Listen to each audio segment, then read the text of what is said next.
What's up, everybody? This is Ben. I'm Allie. You didn't know I was going to do that? No.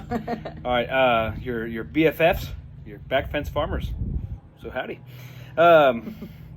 Today, on today's glorious episode, first off, I hope you guys are doing well, and I hope everything is glorious for you on this Sunday. And we wanted to talk about infrastructure, farm infrastructure. Why?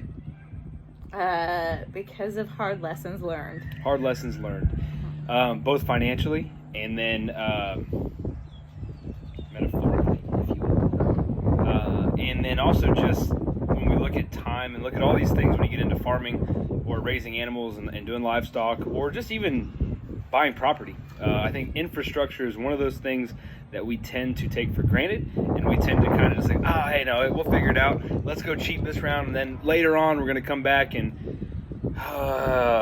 so it doesn't always work out that well. So that's kind of our tidbit of today. So our pearl of knowledge, if you will, is one of these things to look at and say we would recommend, highly recommend, that you do your research, that you do something infrastructure-wise, whether it's fencing, whether it is your watering systems, whether it is, heck, even knowing where your boundary lines are, all these little things of making sure that you go above and beyond to ensure that you're proactive and that you make sure that your infrastructure for farming is going to be resolute, and it's going to be something that's going to benefit you in the long run, that you're not going to have to constantly come back and redo every season, every year, every 2 years, whatever it may be.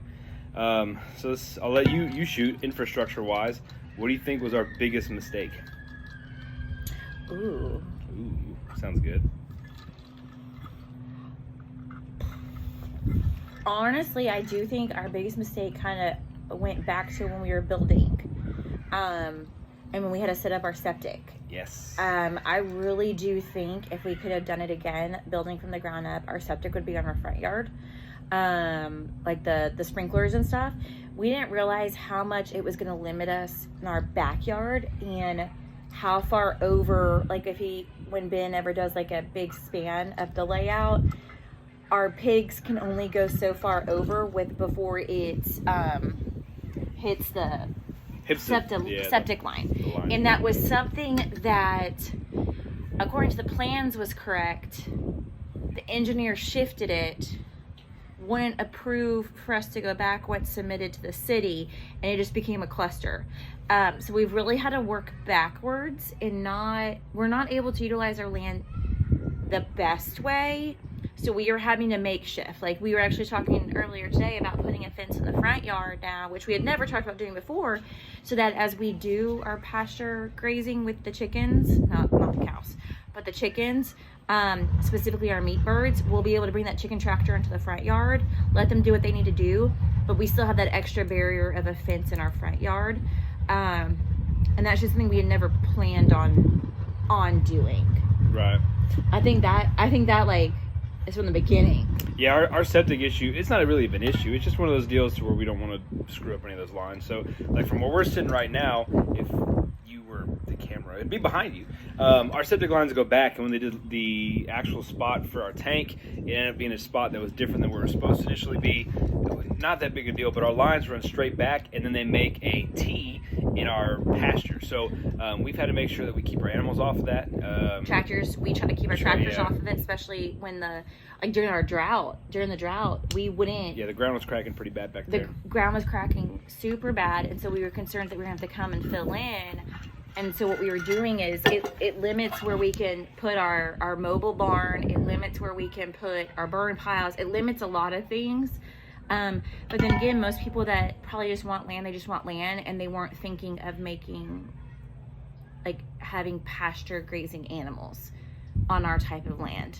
Yeah, and I think too a big thing is like we've tried to, when we talk about infrastructure, like our mobile barn, that's a big deal for us to be able to go through and ensure that we can tow that thing around, because I can hook up to the back of my truck, I can put tow straps on it and the eye hooks that are on the sides, and we can just lug that thing around. So it does make it to where it becomes efficient in that sense. But then again, when we start talking about septic lines, our whole thing is to make sure that we're not dragging anything over the sprinkler heads or even where the lines go. So mowing. I mean, with mowing's not a huge deal, although we do have wet spots that we've noticed that tend to build up just because that's where the septic the sprayers are. And if you're not familiar with septic, on the type of system that we have, there's sprinkler heads. So as our water goes through, it goes through the house. Like say you have water running from the shower or dishwasher, whatever it may be, and over time as that stuff drains back into this tank, it gets cleaned out through a bacterial system, and then it gets pumped out to the sprinklers where it gets sprayed around your yard. So it's fun. We need to bleach it. Which we need to bleach it, by the way. That's a good reminder. Well, there's a guy down there. Yeah. Maintenance. Yeah, another thing. Make sure you put chlorine in your septic every now and then. Fun fact, because otherwise it smells terrible. We've learned that from neighboring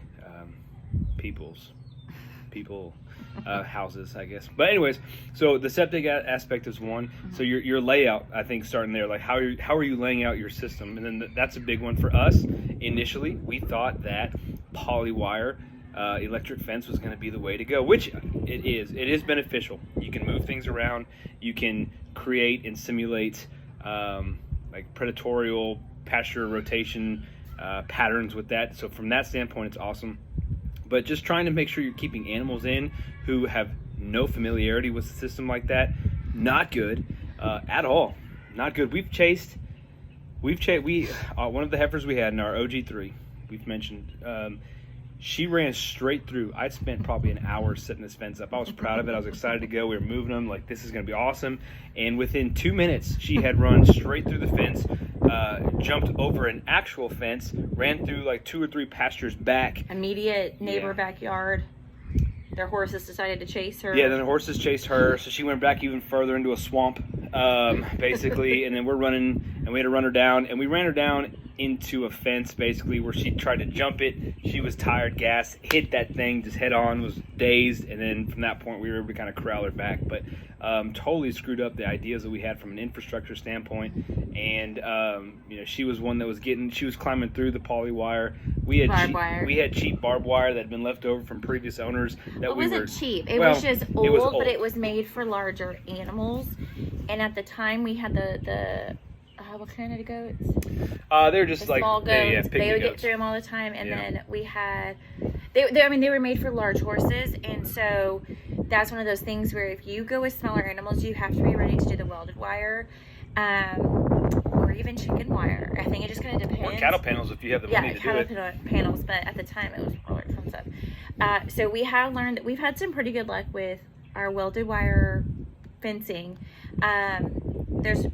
Like I said, we were discussing more fencing earlier, and it is a commitment. It is a pricey commitment, but to be able to keep your investment safe inside and do what you want to do and keep other things outside, it's worth it. Along with getting 2 Great Pyrenees pups, that was a big thing. We ended up going through and doing it to where, obviously with the pups in the back, if our fencing wasn't adequate, they were going to be able to sneak out. So that was and apparently they're known, they're little magicians. They love, they're like the velociraptors in Jurassic Park. They test fences and they don't attack the same spot twice. So they're pretty smart. So here, we can probably walk you through a couple of these different fences so you can kind of see what it is we're talking about. So our first line of defense is the cattle panels. Defense, well done. You like that? Mm-hmm. Okay, good. As you can also see with pigs, you have to do the poly wire because of the rooting, because if not, they will bust up your fencing. Then we have this is what we have almost everywhere, except the front of the property, is our welded wire. I think, 4 inches by 4 inches opening, which has been our best luck, especially with chickens that we allow to roam free. They have a little harder time getting through this size versus, I know we have some fencing, I think back there it's a little bit bigger squares.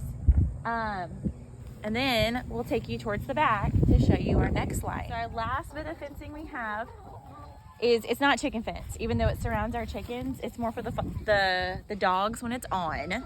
And then we also use this when we had goats. And the sheep.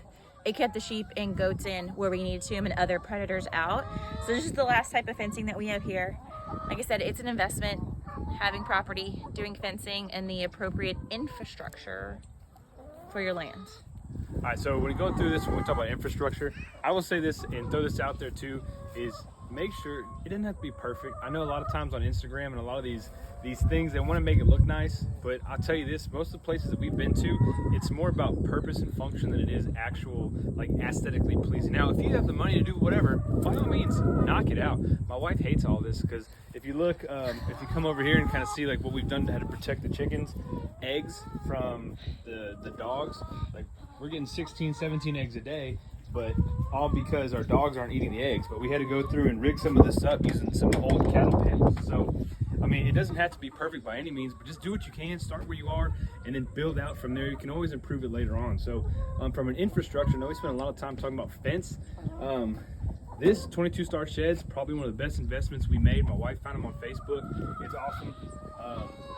We added the gate, a little bit later, and made it to where the gate is something that we could do, and we could put the pups in there at night, and so we do that sometimes, and then it's just a good way to keep them separated from some of the other animals, and then we could use it as a sick bay for cows, all kinds of great things. But there's little eye hooks down there, so if we want to tow it around, we do, and we do that whenever it's dry enough to get back here. That way we can move things around. So we've made some different upgrades to it, but for the most part, this thing has been awesome. It's got 2 stalls and a tack room in the middle. And then last, we'll kind of come over here, and that's our chicken tractor.